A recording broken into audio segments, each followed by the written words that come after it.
Alright, I've got another handle I'm ready to attach here. My piece has actually gotten a little too dry, so I've added some extra slip onto it, hoping that I'll be able to get away with it. Once it starts to change color like this, I really don't recommend doing it, and what I may find is that this clay has dried too much and so it won't shrink enough and the handle will end up coming off. But I'm going to give it a shot so I can show it on the video here. So I've added some thick slip here and here where I expect to attach the handle. The pot has already been trimmed and I've got the handle pulled from yesterday. I'm going to go ahead and cut the handle at what I think is an appropriate spot on the top and on the bottom here.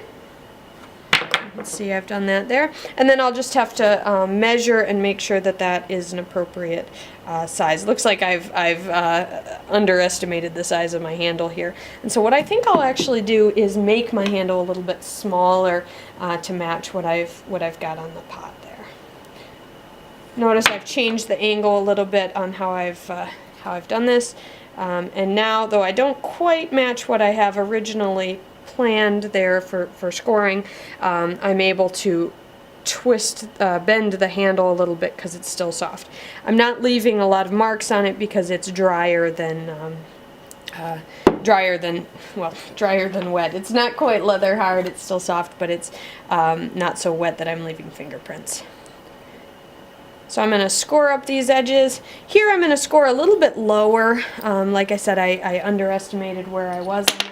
And then I'm going to add a little bit more thick slip down here and some more there because I've been messing with it and it's absorbed into my wet clay. Now I'll just take and attach these guys here. I'm going to hold onto the handle up at the top and give it a nice good push.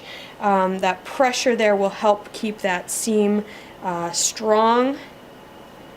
And then I'm going to give it a good push down at the bottom. I've got to hold it up so that I make sure that I'm keeping it level. One of the things you sometimes do is end up having the handle, the top attached here and the bottom attached way over to the side, and then it ends up crooked.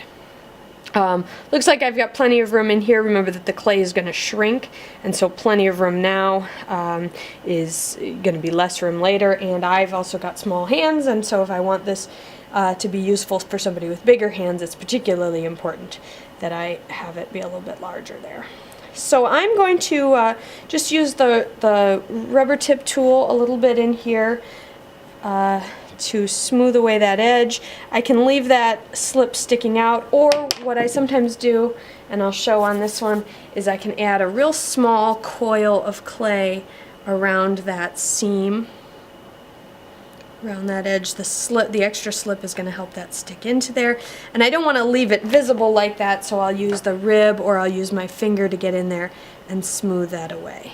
Now another thing I recommend see how I've attached the handle just a little bit lower than the rim here. I don't really want to change the rim because the rim is, though you're not really drinking over here at the cup, you want that end, the top of your pot to be a separate thing, ending everywhere rather than this handle kind of coming up over that rim.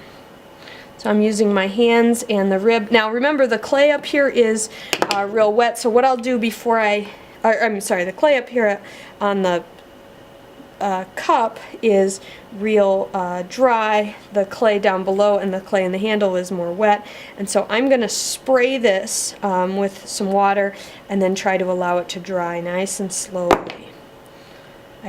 Because my handle is still somewhat wet, I can get in there and mess with it a little bit. I might even use a damp chamois to add some water onto my rim. Once it's gotten this dry, like I said, I don't recommend adding water, but I'm going to try it out on this one and we'll see how it goes. It's not my recommendation, and I wouldn't advise people to do it, but I'm trying to get these videos done. Alright, so there we are, handle, and I'll put some plastic over the top and let that dry.